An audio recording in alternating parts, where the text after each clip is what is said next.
Permanent గా వాళ్ళకి చూసారా హారతి ఇచ్చి సమర్పయామంటే ఎట్లా ఉంటుందో అది అయిపోతుంది అంతే.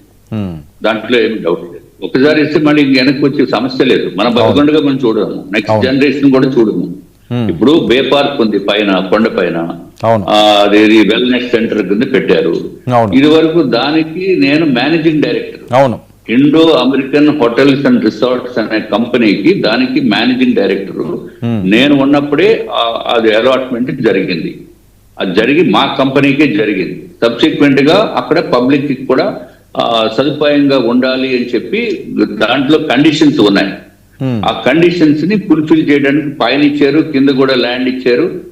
కానీ అప్పుడు ఉన్న పరిస్థితుల్లో ఇది ముందుకు వెళ్లే పరిస్థితి లేదు అని చెప్పి నేను దాంట్లోంచి నేను విత్డ్రా అయిపోయాను. ఇప్పుడు ఆ వెల్నెస్ సెంటర్ ఉంది. వెల్నెస్ సెంటర్ వారానికి ఎంతో తెలుసా మీకు? 15 లక్షలు అంటున్నారు, 12 లక్షలు, రోజుకి 2 లక్షల రూపాయలు. రోజుకి 2 లక్షల రూపాయలు, 1,50,000 రూపాయలు. ఎవడైనా సామాన్యుడు వెళ్లే పరిస్థితి ఉందా? సామాన్యుడు ఎవడైనా వెళ్లే పరిస్థితి ఉందా చెప్పండి? అది కూడా లీజుకి ఇచ్చింది. అది నేనున్నప్పుడే జరిగింది. అది దానికి దీనికి జెన్యున్ గా ఇది చేయలేము, సామాన్యుడికి మనం చేయలేమని చెప్పి నేను బయటకు వచ్చేసాను. నేను కంపెనీ నుంచే బయటకు వచ్చేసాను. సబ్సిక్వెంట్ గా రకరకాలుగా మారినాయి. ఇప్పుడు మీకు ట్రీట్మెంట్ కి డబ్బు ఉన్న వాళ్ళకి అక్కడ ఎంట్రీ ఉంటుంది. కిందే గేట్ పెట్టేస్తారు.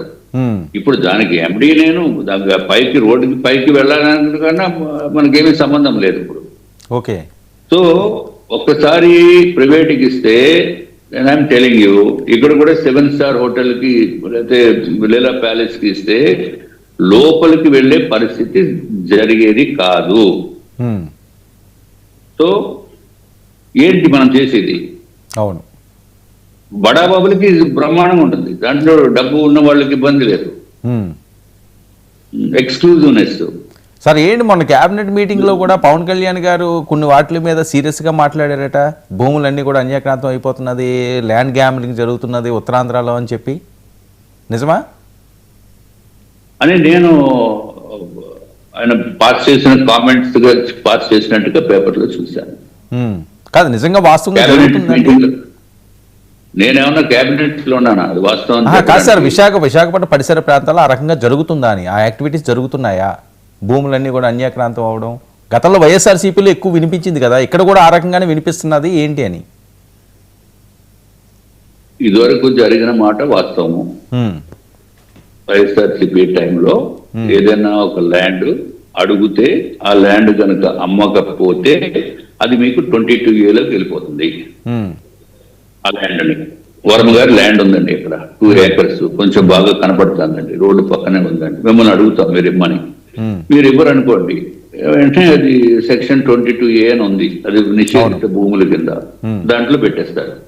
అయ్యో బాబు నాకు దాంట్లో పెట్టారేంటి, ఇది నాకు డాక్యుమెంట్స్ ఉన్నాయి, నేను ఎక్స్ సర్వీస్ మెన్ దగ్గర కొన్నాను, 10 సంవత్సరాల తర్వాత కొన్నాను, నాకు దయచేసి అది విడిపించండి అని అంటే అది కూడా అవ్వదు.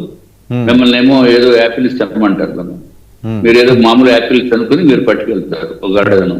కానీ వాళ్ళకి కావాల్సింది మామూలు యాపిల్స్ కాదు, అవి కావాల్సింది యాపిల్ ఫోన్స్, యాపిల్ ఐప్యాడ్లు. ఇవి ఆ విధంగా దొరికిపోయిన వాళ్ళు నాకు తెలుసు, అందుకని నేను చెప్తున్నాను ఇది.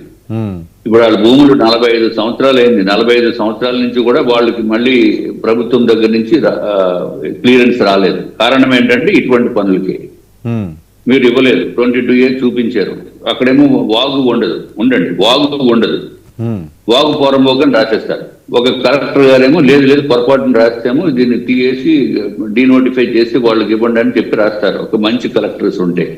ఇంకొక కలెక్టర్ గారు అబ్బాయి ఇది లేదు, ఇది ఆల్రెడీ వాగ్ అని రాస్తామంటారు, రికార్డులు మార్చేస్తారు. ఆ ప్రూఫ్స్ అన్ని కూడా ఉన్నాయి. సో ఇక్కడ విశాఖపట్నంలో ల్యాండ్ కనుక ఉంటే మీరు పూర్తిగా కంప్లీట్ గా మీరు ఫెన్సింగ్ చేసుకుని మీరు కాంపౌండ్ వాళ్ళు కట్టుకుని జాగ్రత్తగా ఉంటే అది బాగుంటుంది. అది ఇదివరకు పరిస్థితి. ఇప్పుడు అంత దారుణంగా ఉందని మాత్రం నేను అనుకోవటం లేదు. ఇప్పుడు కూడా ఉంటే ఉండొచ్చు, నా దృష్టికి అయితే. ఇంకా సార్ ఇప్పుడు అన్యాయం జరిగిన ఇప్పుడు న్యాయం జరుగుతున్నదా మీ ప్రభుత్వంలోని, మీ కూటమి ప్రభుత్వంలో? మనము న్యాయం జరపండి అని లెటర్లు రాస్తున్నామండి. లెటర్లు రాసినందుకు మాత్రాన్ని అయిపోతుందా? ముఖ్యంగా ల్యాండ్స్ విషయమే. ల్యాండ్సే పెద్ద ఎత్తున ప్రాబ్లమ్స్ ఉన్నాయి. అది చాలా అన్యాయము. గంభీరము ఏరియాలో మధుసూదన్ రాజు ఎస్ రాధా అని ఇద్దరికి మూడు ఎకరాలు ఎక్స్ సర్వీస్ మెన్ దగ్గర కొన్నారు 10 సంవత్సరాల తర్వాత. ఇప్పటికీ కూడా వాళ్ళు ఎక్కడ తప్పు చేయలేదు. ఇప్పటికీ కూడా పొరపాటుని అప్పుడు lands ex service men lands అన్ని కూడా 22A పెట్టాలి అనే ఉద్దేశంతో ఒక డ్రైవ్ చేస్తే దాంతో పాటు వీళ్ళు 10 సంవత్సరాలు కొన్నట్టు ప్రూఫ్ ఉన్నప్పటికీ కూడా అప్పుడు కన్సర్న్ ఎంఆర్ఓ చూసుకోకుండా దాన్ని సెక్షన్ 22A పెట్టేశారు. అప్పటి నుంచి ఇప్పటి వరకు అంటే కొన్నప్పటి నుంచి ఇప్పటికి 46 సంవత్సరాలు అయినా సరే వాళ్ళకి విముక్తి రావటం లేదు. సో దీనిపైన మనము ఇదివరకు 2014 to 19 టైంలో కూడా అసెంబ్లీలో కూడా మనం ప్రస్తావన చేయడం జరిగింది. ఆఖరికి ఒరిజినల్ ఓనర్స్ అనే చనిపోయారు బెంగ పెట్టుకుని. ఇది పెద్ద విష సర్కిల్ అండి ఇది. దాంట్లో ఇప్పుడు ఎంత విచిత్రంగా ఉందంటే అధికారులు కూడా కింద ఎవరైతే ఫైల్ పుటప్ చేస్తారో దాన్ని కళ్ళు మూసుకుని సంతకాలు పెట్టేస్తున్నారు. దాంట్లో వాస్తవాల్ని వెరిఫై చేయటం లేదు. సో చాలా ఉన్నాయి, మెనీ ఇష్యూస్. ఏదో గవర్నమెంట్ మారిపోయినంత మాత్రాన వెంటనే ఇవన్నీ సార్ట్అవుట్ అయిపోతున్నాయంటే ఇంకా సార్ట్అవుట్ అవ్వని కేసెస్ చాలా ఉన్నాయి.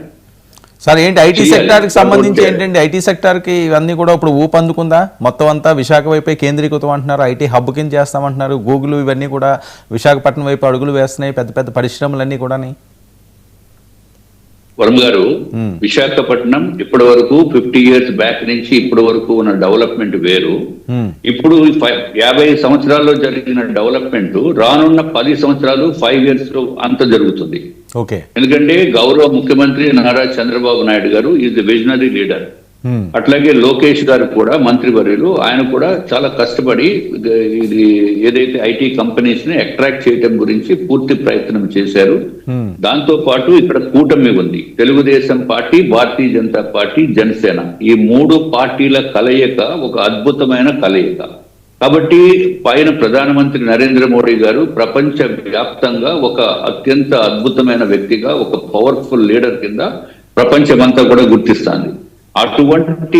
అటువంటి పార్టీకి సంబంధించిన వ్యక్తి ప్రధానమంత్రి ఉన్నారు కాబట్టి, అంటే బీజేపీ వ్యక్తి, ఇక్కడ బీజేపీ కూడా ప్రభుత్వంలో ఉంది కాబట్టి డబుల్ ఇంజిన్ సర్కార్ ఇది.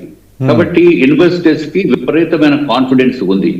3వసారి భారతీయ జనతా పార్టీ ఇప్పుడు దేశంలో ప్రభుత్వం ఏర్పాటు చేసింది. రానున్న కాలంలో కూడా ప్రతిసారి కూడా భారతీయ జనతా పార్టీ కేంద్రంలో అధికారంలో ఉంటుంది, దాంట్లో ఏమాత్రం డౌట్ లేదు.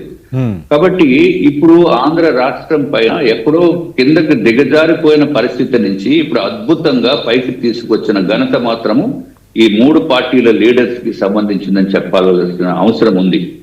ఎందుకంటే ఒక స్టేబుల్ గవర్నమెంట్ ఉంటుంది ఇక్కడ. BJP, Janasena, Telugu Desam party, stable government and visionary leadership.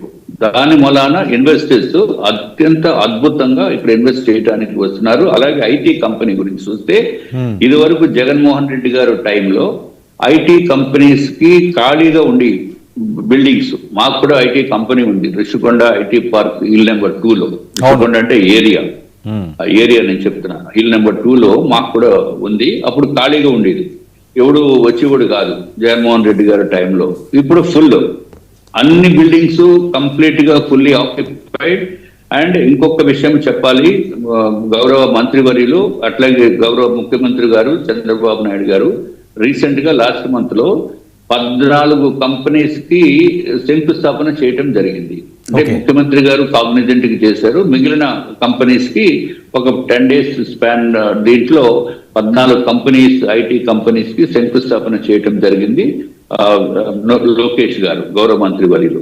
So దీన్ని బట్టి అలాగే కాగ్నిజెంట్ గురించి ఒక్క విషయం మీకు చెప్పాలి. కాగ్నిజెంట్ లో ముందు 8,000 ఉద్యోగాలు ఇస్తాము అనే ఉద్దేశంతో వారు ఇక్కడ స్టార్ట్ చేయడం జరిగింది.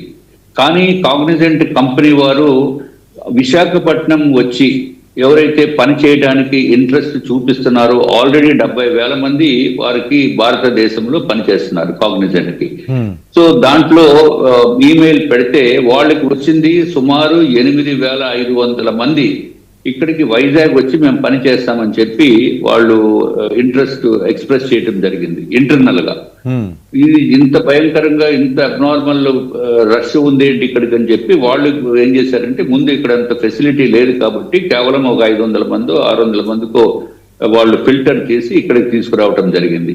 2 years లో 2 years I'm repeating, in 2 years 25,000 jobs మేము ప్రొవైడ్ చేస్తామని చెప్పి గౌరవ మంత్రివర్యులు ఎదుర్కొండాని, ముఖ్యమంత్రి గారు ఎదుర్కొండాని కూడా కాగ్నిజెంట్ వారు చెప్పడం జరిగింది.